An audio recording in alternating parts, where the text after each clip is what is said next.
My name is Raisha Smith, and I am the founder of EveryDopeGirl.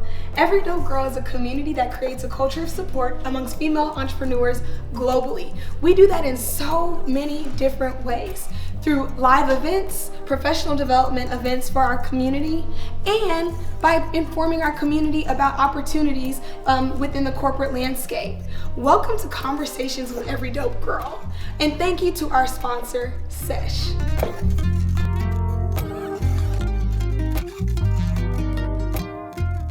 Hey everybody, my name is Raisha Smith and I am the founder of EveryDopeGirl. For 2023, we are kicking off Conversations with EveryDopeGirl, where I will be connecting with amazing women within the Houston community about all the dopeness that they're creating within their respective communities. So welcome these ladies to Conversations with EveryDopeGirl. We got Tausha, Latoria, Seante, Ellyse, and Jasmine. And over the course of the next couple of hours, minutes, seconds, days, we're gonna be breaking down how they've broken into their industry, how they have built a legacy for their business, how they've also accessed funding, capital, just, typical girl talk and conversation talk with our Goalfriends. So just to kind of level set, can everybody just kind of go around and just tell me a little bit about themselves and their brands? Jasmine, you want to kick it off? I can start. I'm Jasmine again. I'm a corporate recruiter by day, and at night I run Ebony and Main Beauty Supply. I'm Ellyse. I own State Line Designs, a local clothing brand here in Houston, Texas, and then I'm also the founder of HTX Boss Babes, which is a community to support female entrepreneurs, and we throw the largest festival for HTX Boss Babes. Hi, my name is Seante Johnson, and I am the founder of the nonprofit Birthday Bash Box, where we give children in low-income families fun educational resources through birthday celebrations. Hello, I'm Latoria Lemon. I'm the owner of Lemon Limelight Media. We're a full-service PR company based in Houston and Atlanta. I'm also the founder of Houston Step Fest. Yes, and I'm Tausha. I'm the founder and CEO of Grails. We are a creative agency that hosts sneaker events tailored towards women. And I forgot to tell y'all a little bit about EveryDopeGirl. For some of y'all, we might be a little new to you. We've been around since March of 2018. 5 years is crazy. But essentially, EveryDopeGirl is a community that creates a culture of support amongst female entrepreneurs. We've done that over the last 5 years through in-person and live events, through professional development, and also by just being that kind of, that head nod, of affirmation for the Girl Boss community. This year we're doing things a little different. I'm really excited to announce that EveryDopeGirl will be kind of dabbling into the VC space. We're gonna be making funding available for the women in our community. We've spent the last 5 years supporting women and supporting girl bosses in their businesses. And I don't know if a lot of people know this, but only 2.6% of women have funding for business. And of that 2.6%, just imagine how many women of color have access to that. So we'll be bringing resources, tools to the Houston community and hopefully beyond to educate our community on funding and growing and scaling their business. So let's kick it off. What is something that keeps you up at night within your business? It's the funding for me. It's always going to be the funding for me. I was fully self-funded, which is, in retrospect, is not the best way. But you don't know what you don't know. You just want to get started. The funding keeps me up regularly. Where is it going to come from? Also, where to spend it, how to spend it, what percentage to this, how much is a tax professional. Every aspect of that is what keeps me up at night. That, we talk about that all the time. A lot of roadblockers when it comes to just being able to scale is getting access to funding, getting access to capital. I mean, it's cool and all to, pour into your own business. But one thing that I learned when I was in grad school, because I didn't have no job when I was in grad school, I couldn't self-fund EveryDopeGirl anymore. Right. Pulling from my paycheck to fund EveryDopeGirl with, just in hopes of breaking even. That just wasn't something that I could continue to do. So, I mean, do y'all know of any resources for funding? Where can women look for funding? Well, I think it's great that we're having these conversations because we're not taught that, right? people don't use their own money. Yeah. Successful brands don't use their own money. They have business loans, they have capital, they have, venture capitalists. And so I think that's, we have those hurdles, right? Especially as minority women, like we're not taught that. We don't know that. So we're gonna use our own money and it's like, dang, we shouldn't have. Yep. So I think definitely having these conversations and making sure that other women that look like us know that that's not the right move moving forward, or people coming up under us. So I think this is great that we're having these conversations and talking about money, because it's so faux pas. Like, no, we need to talk about money. How much should I be getting made in this space? How much are women making in these forms? And how are you capitalizing off of social media, right? Like 100%. There's like a lot of money left on the table. A lot. I think sometimes, like even in the Houston area, people don't know about resources such as the ION. People don't know that we're also home of the Mercury Fund, which funds millions of dollars of businesses with VC backing. Like, people don't know that these resources are in our backyard. People don't realize Rice University is the #1 business school for entrepreneurship. They have resources and that are for the Houston community that people just don't know about. Yeah. So let's talk about marketing. What are some of the best ways to market your brand, Latoria? Absolutely. So I think we kind of touched on social media a little bit. Social media is a free platform, and that you do, or that you can pay, is like $6 for an ad. So I think really capitalizing off of social media, be intentional on who you follow, pay attention to who's following you. Look at those bios, look at those the captions, look at all of that, because some of those people could be future investors, future partners, future sponsors. So I think when it comes to marketing, if you don't have the budget, look at social media. Be intentional. Make sure you're posting content that's desirable, that's likable, and don't get it twisted. Sometimes likes doesn't mean everything. Like, I had a client recently. She went viral off of a video, right? Her video had a lot of different views, like over almost 1 million views, but it only had about 500 likes. So we live in a world where people are watching but not always clicking, right? In that moment.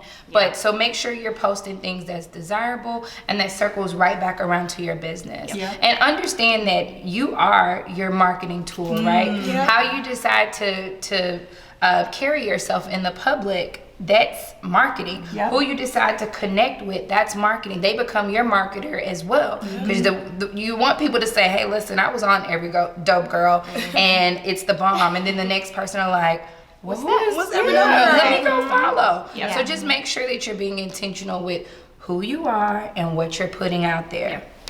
So, Seante, you're in a different space. We work within for-profit businesses. You're on the nonprofit side. What are some ways in which you scale your business? How are you able to even locate the children to celebrate for your business? Just really curious. A lot of times we spend time talking about, the for-profit side, but there's a lot of opportunity and even capital and money in nonprofit, even though it's for a cause. So with scaling the business, because nonprofits are a business, just putting that out there. Most people don't realize it is a business. It's just the way we handle our money is a bit different. It goes into the community. But with scaling, I feel like you have to be very intentional.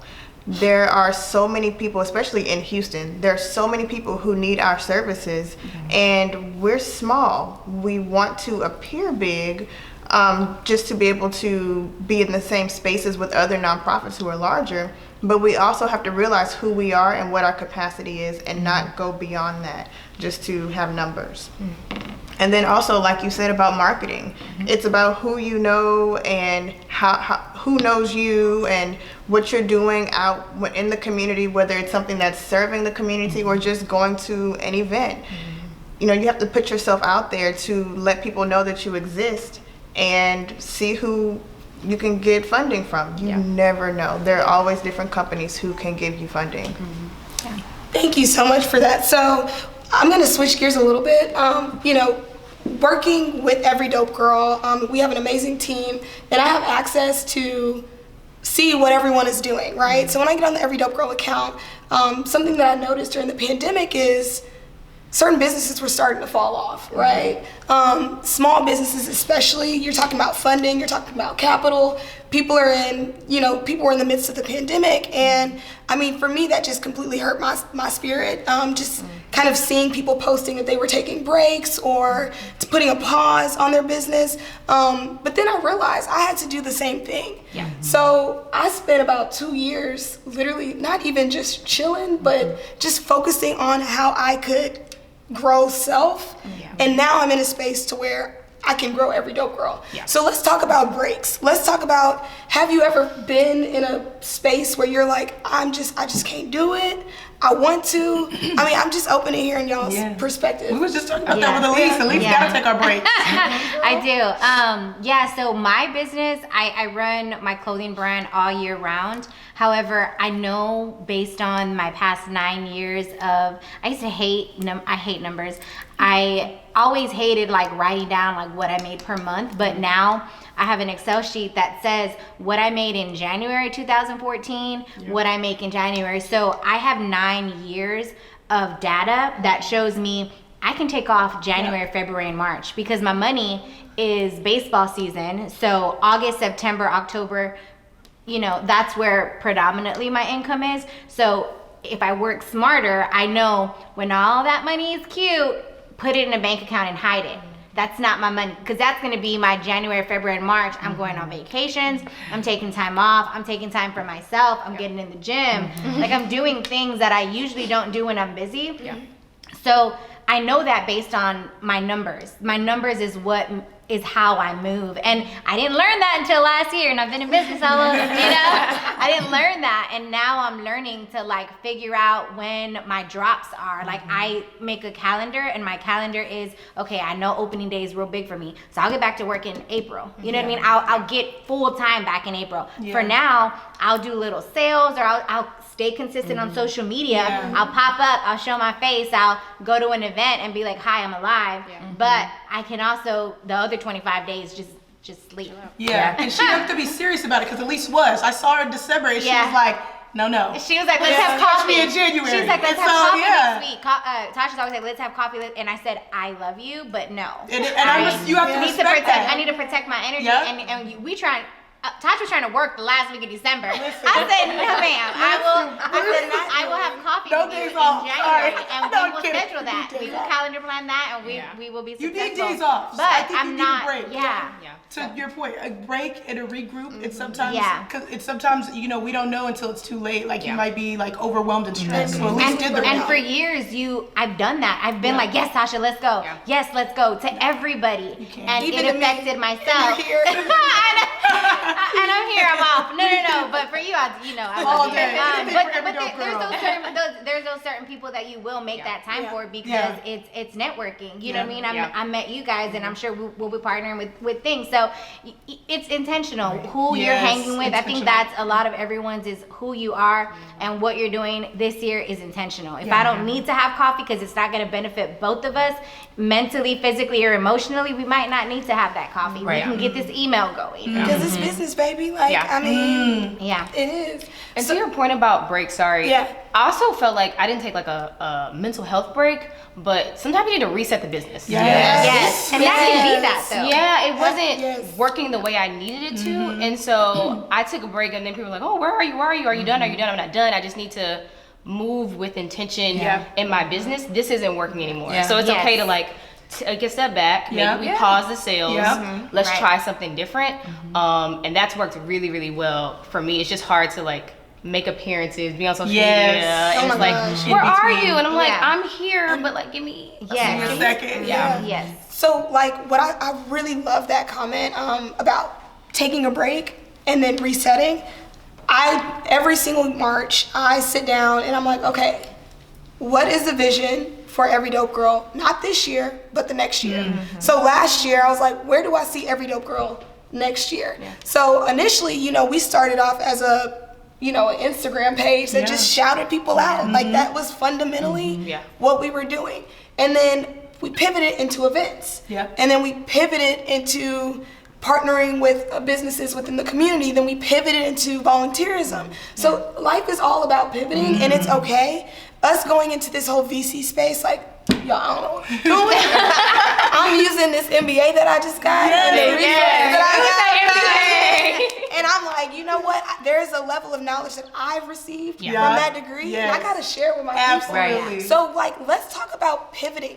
Were you ever at a point in your business or in your career where you were like, you know what? This is what we're doing, but let me redirect what the business is doing? Yes, so I've done that a couple of times, and I think that it's important for us to have those quiet moments where we can just look and say, okay, I need to step back so that I can be on the outside looking in and making sure that my business reflects where I need it to go, right? And so it's hard to do that when you're in the midst of all the chaos that comes with business. Because as a business owner, you know, there's times where you're the accountant, you're the janitor, you're the assistant, you're everything. And so when you're wearing all those hats and then you're laying in the bed and it's 1 a.m. and you're like, I can't even focus. You can't go to sleep. Right, I can't go to sleep. My brain won't shut off. So sometimes you need those moments where you stop and you say, okay, it's a rebrand. I need to rebrand. I need to go in this direction, or maybe I need to affiliate the brand with this person. Like I've gotten to a point in my company where I evaluate those that are interested, right? And everybody that's interested cannot be on the journey with you. And it's no love lost, but it's like, hey, can this particular potential client take me to another level? I know I can take you to another level, but can it take me to another level? And so when I evaluate that, I said, let me see if I want to go left or right. All right. And so to your point, taking those breaks are so essential. And then we don't realize sometimes in operation what happens up here, right? And so your burnout starts here first. And then after it starts here, you'll start noticing, oh God, I gotta get up. Too far. Right. And now you're just exhausted. So take a break. It's okay. Yeah, we did a couple pivots. But you know, because I think COVID made the pandemic made a lot of people pivot. And you know, we went through a name change and a rebrand, and I think when you're in it, right, it's like, oh my God, my world is ending. But hindsight is 2020. Looking back, best decision I ever made. So I think sometimes, you know, we're scared to make that leap to like, okay, let me rebrand, let me change what's going on, change the business, or move the business into the direction that the world is moving into, right? I knew for us, you know, virtual events wasn't for us. So I think you have to also know what your brand is capable of, right? Like we're a social brand. I have to see you, I have to feel you. That's like our vibe. I want to see the sneakers. Yeah, and we gotta see the sneakers, right? I can't see it on camera. That's not the same feeling. And so I think that, you know, understanding that wasn't gonna be us. So it's still, I think, a pivot in a way, like, okay, we're just gonna have to be on pause so events can be back and we can open up again. But I think rebrand, I think it could be good. It was great for us, so I recommend it. Or not even just a rebrand, again, evaluation or a remodeling of what you're doing now might not be working, but let's see, or even growing. You have to change to grow, and you know, growth of because we can do this all day. I can do what I'm doing all day, but how are we going to grow? Now you have to think of that definitely when you're trying to make your business nationwide, worldwide, and make more money. Make more money. Make more money. And we want some more money. You gotta grow. I need more points. Okay. You know, I want to add in that for the nonprofit side. For Birthday Bash Box, we were doing in-person events. All of our celebrations were in person. So when the shutdown happened, I was like, oh goodness, what are we going to do? What is this?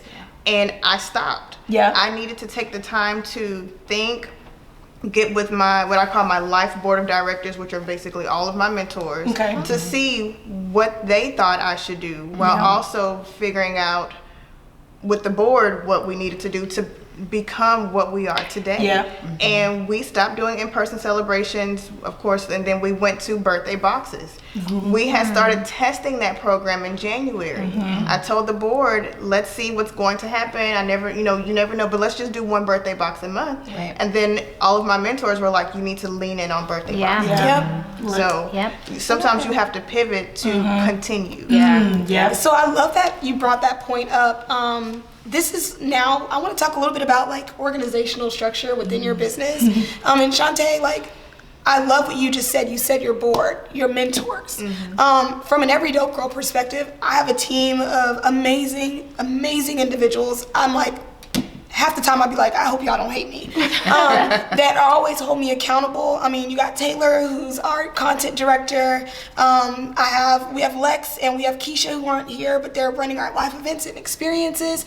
And those are people that really keep me honest. And I also do have a mentor as well. So let's talk about, when is it the right time to start actually establishing a board for your business? I mean, within the nonprofit space, I'm just open to hearing your feedback. Okay, so for a nonprofit, you have to have a board. Yeah. There is no way around that. You have to have at least 3 people, the president, the secretary, the treasurer, on the board.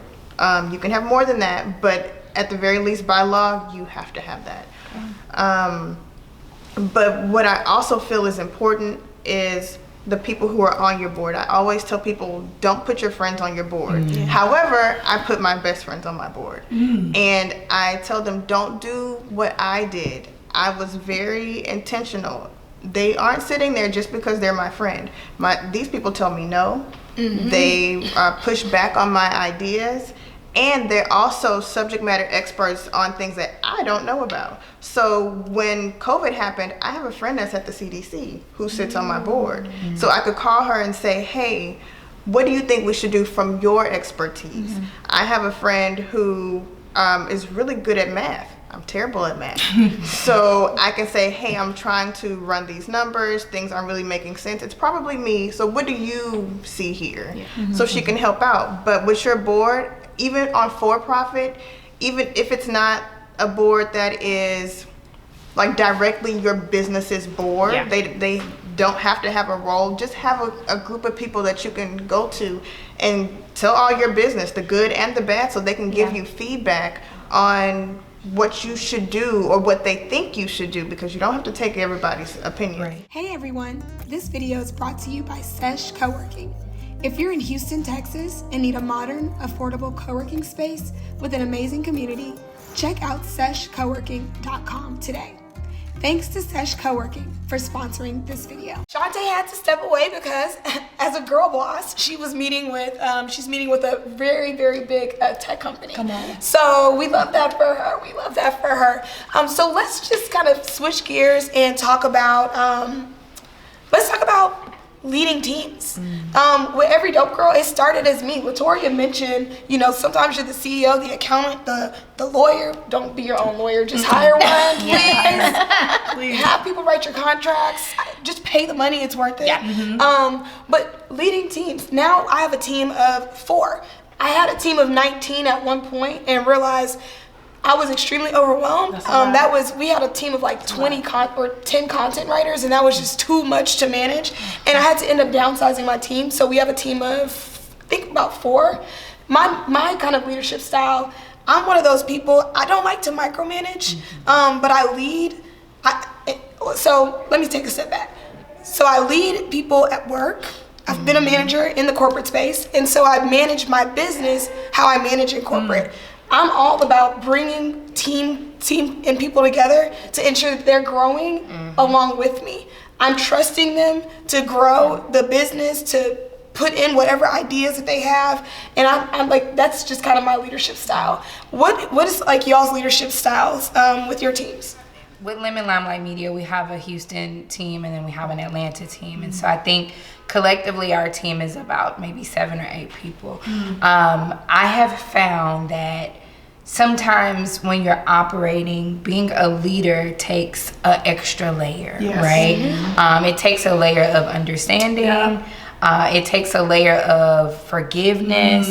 I've had some people that have worked on my team that have made mistakes that cost me. And because at the end of the day, I'm like, the budget relies on me. So when you mess it up, I still have to take care of it. And so just having those moments of evaluating what's going on your team, ultimately what's going on in your business. It's not easy because I'm already a publicist, right? And being a publicist is not the easiest job. So then when you put the leadership cap on your team, I've had moments where I've literally just had to stop and say, okay, God, is Target hiring? It'd be like Target hiring. tiring because I don't know what I'm doing and I'm Yeah. trying to keep it all together. I have this person that's taken off work for a week and now their load has become my extra load and this person over here is just a little sloppy at times. And so now do I need to let them go? But if I let them go, Lord, she just bought a car. What am I? Then I had to say, wait, hold on.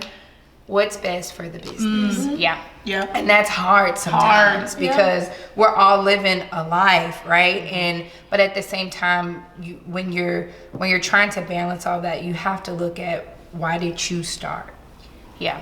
And ultimately, and I love everybody on my team, but there's, even in movies, there's a lead role and there's supporting roles. Great analogy. And then I think being a leader for your own business is completely different. Preach. I've been a leader in my corporate life, and that's cute, but this is my baby. Exactly. You feel different. And so what I think when I'm talking to other entrepreneurs, and I have my HR hat on, I think the miss is you want your employees to care about your baby the way that you do. Nail on the head. And that's not a requirement.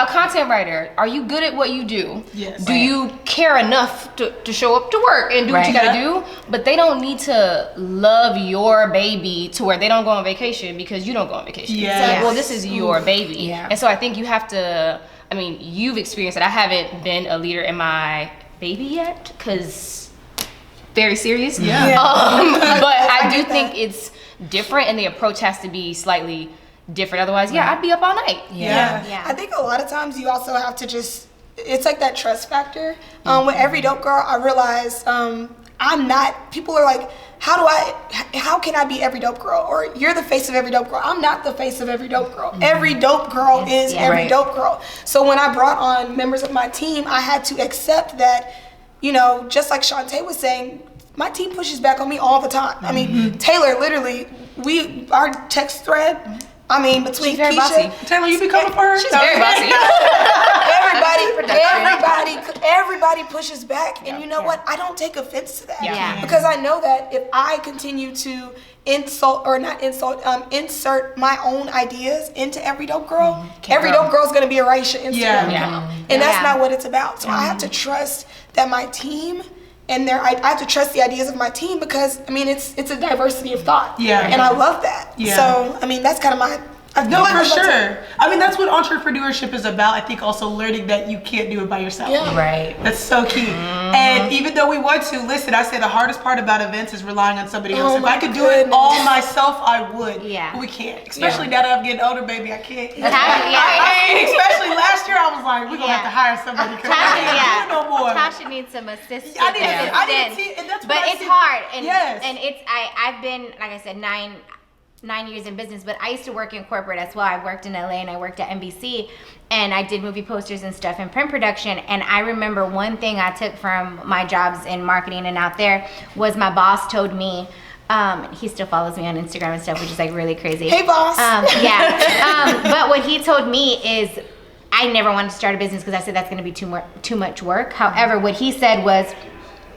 take a job and spend their money, learn what to do on their dime. And then I think I didn't realize how much that worked for me, at how much that like really is true.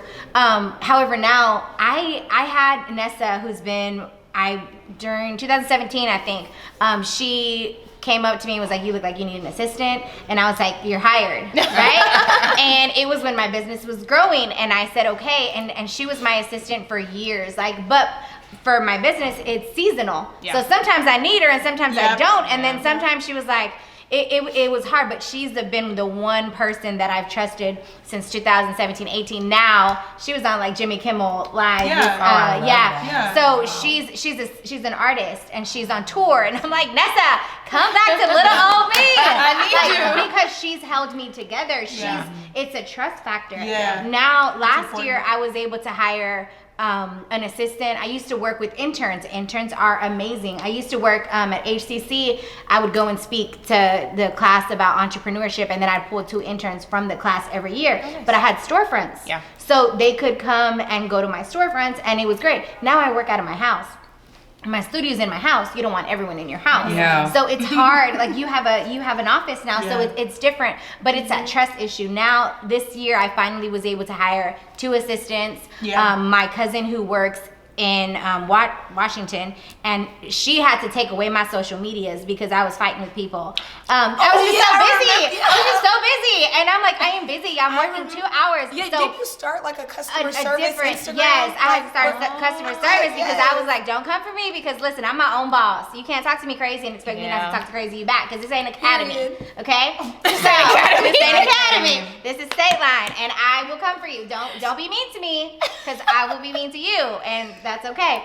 So anyways, I had to let that go. I had to let my social medias go, and my brands are known for me on my you are, you don't want to be the face, but we kind of are. We don't want to be. But you have to trust. So I had to trust. And she had a shop State Line, which is my customer service account, but then she took away State Line.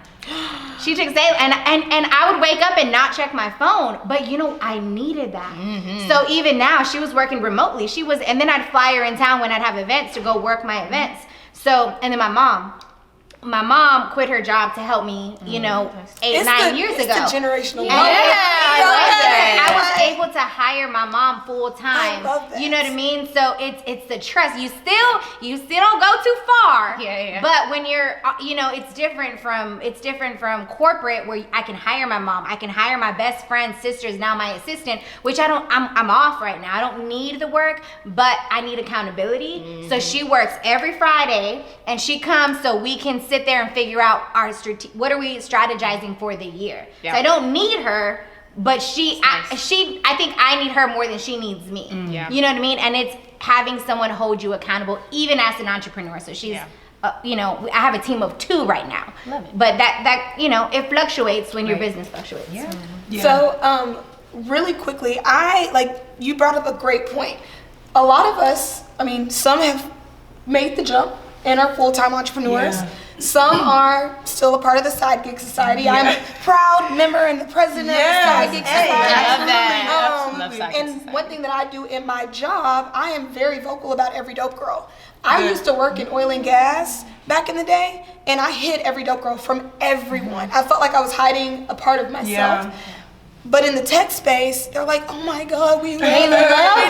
They love it. So I personally don't know when I'll be ready to make the jump to full-time entrepreneurship. But I did tell myself, and yes, this is going to be on the internet, so hello, manager. In the next 5 years, I would hope to be in a position to where I have the option to be 100% Every Dope Girl, and then my other 2 businesses that I have. Of course. So, and I'm learning a lot of great things in tech, but I'm just curious from everybody's perspective. I know we all have professional experience. Yeah. What do y'all think about the Side Gig Society or full-time entrepreneurship? Like, nobody ever talks about that. I love it. You love what? Both. Like being able to go to work, because the stuff that I learned at work has been really pivotal, especially in one of my tech roles. It was an e-commerce platform, and it was really helpful for my business because I learned so much about that. Mm-hmm. Again, I work in HR, recruiting, talent, people operations. Mm-hmm. That is incredibly helpful in my business, and it helps me to serve other entrepreneurs. Mm-hmm. Most people hate hiring. They hate the HR stuff, and also entrepreneurs really aren't good at it. So they're just not good at it because you want to hire. The way you hire for your business is a different way you should be hiring, I think. So the stuff that I learned at work is invaluable, and that income, again, at the time I was self-funded, which we've established is not the right idea.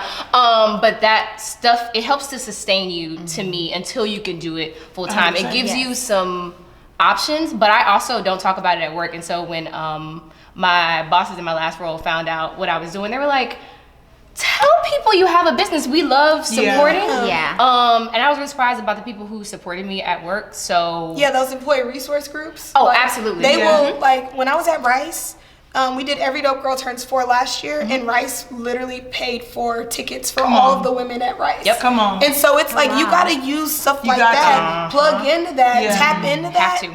Cause it's tickets was like $50 a ticket. They bought like 40 tickets. Come on, you know, so you can. I mean, there are You'd be ways surprised to, who wants to support win. you Yeah. when you put yourself out there. But I just really struggled with Yeah. that. So when they looked up on my business page, it give people the space to support you. And then give yourself space to support yourself with your full-time job. And I'm interested to hear Ellyse and Latoria's because they've been entrepreneurs much longer than me. I'm a newbie, and I think I was in the same boat as Raisha. If you look back at my old interviews, I'm like, I'll never be an entrepreneur because I like my stability. Yes. I like a check every 2 weeks. Yep. I like healthcare.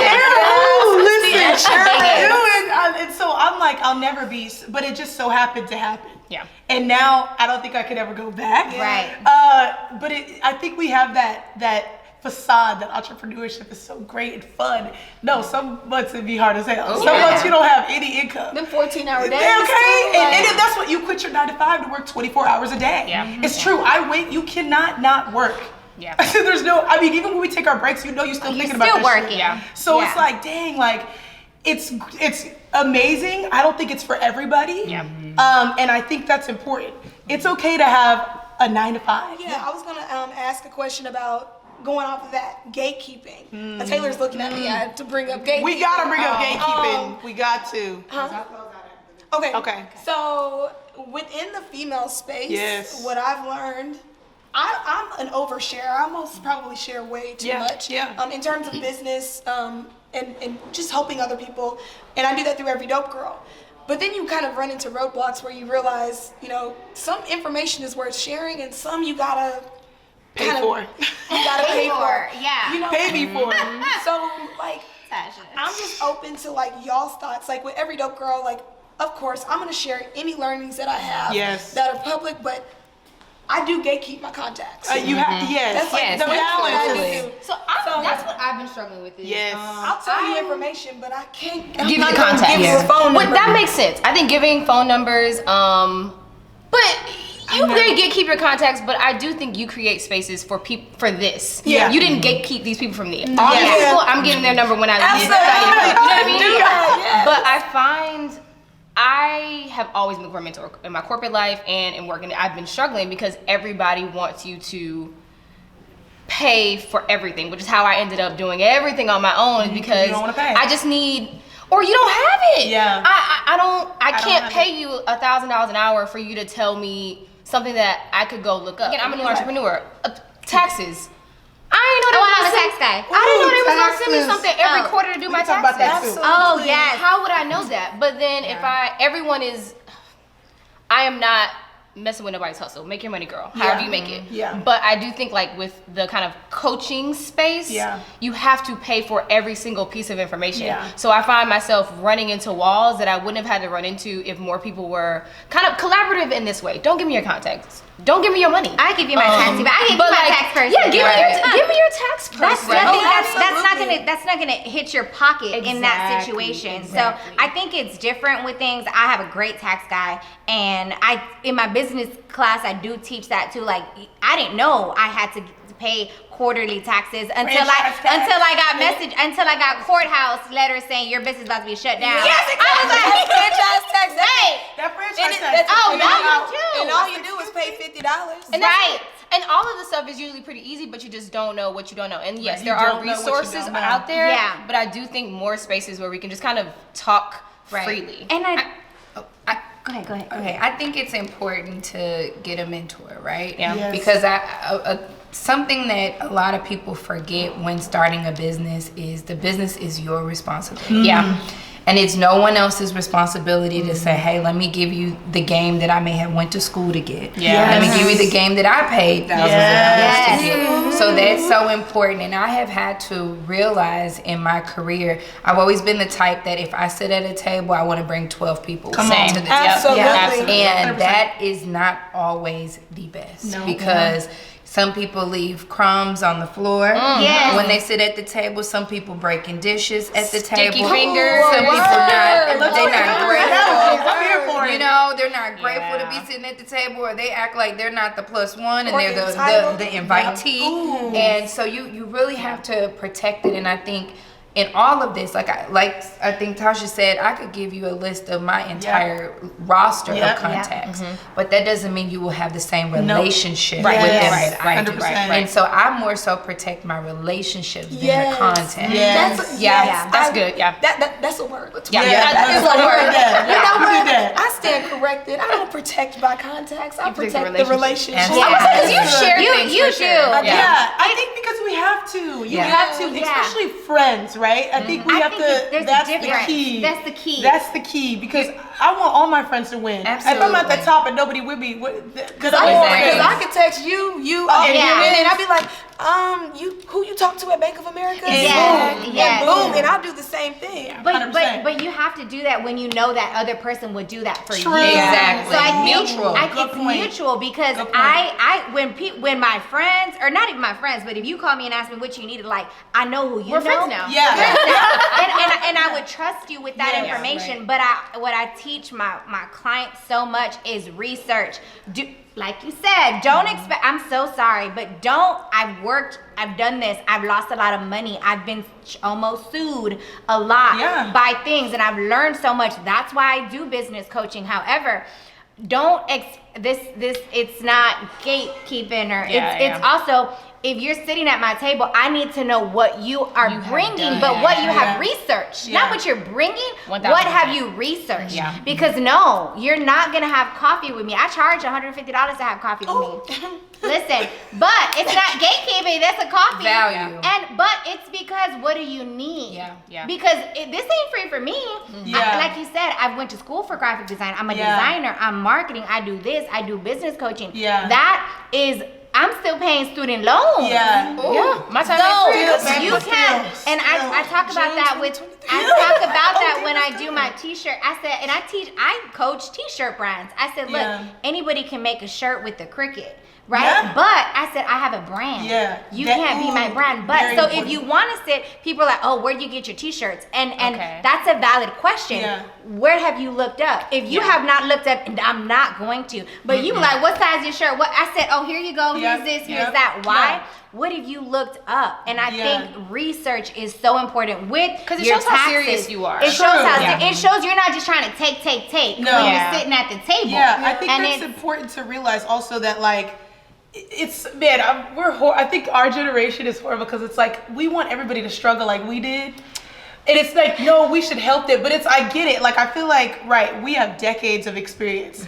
I have went to school for this. I have a bachelor's in this. But it's like she said, we can mentor you if you're not my friend. Or I think also, some people are opportunists. And I think that's what separates, right? Generally, everyone at this table generally wants to collaborate with women. And I think at the core, that's what we're at, right? Like, I want to see all women win. I'm a sneaker brand, but at the end of the day, I'm a woman. So I want us all to win. I'm going to ask Raisha because I know Raisha knows we started our business same time. Latoya, I call Latoya. It is at least same thing. It's like we need that. I think we need villages with women as friends too, and colleagues, and that's what I talk about when we talk about money. I might not know. Didn't know about franchise tax. I didn't know about trademarks, but my friends could tell. So it's not always even about a contact. I think information sometimes. Some people do. I think some people still gatekeep on that information because they want to see a struggle. And it's like, no, let's just pass that struggle part. Or because the resources feel limited. So I don't want to give you the little bit that I know is available. I think within that space, and I feel like we've all met people that are opportunists within the, femme space, 100%. The girl boss space. And it really sucks because, as women, like, there are people that take advantage of the female girl boss community. And so those are, I can point people out, like, literally, it's like I'm like, yep. As soon as I see it, So I'll move a little differently around people within that space. But I'm so sad, y'all. We gotta wrap this up. I know, cause we could talk all day. This First of all, I just want to thank each and every one of y'all for giving your time to have these conversations. I want to thank Sesh Co-working for giving us this space. Beautiful space. It's owned by some girl bosses in the Houston area. And so come to Sesh and check it out. It's in Midtown, beautiful, beautiful space, a lot of parking. But yeah, I just want to thank y'all so much for everything, and Thank you. conversations with Every Dope Girl. Thank you, Every Dope Girl. This was fabulous. Yes. And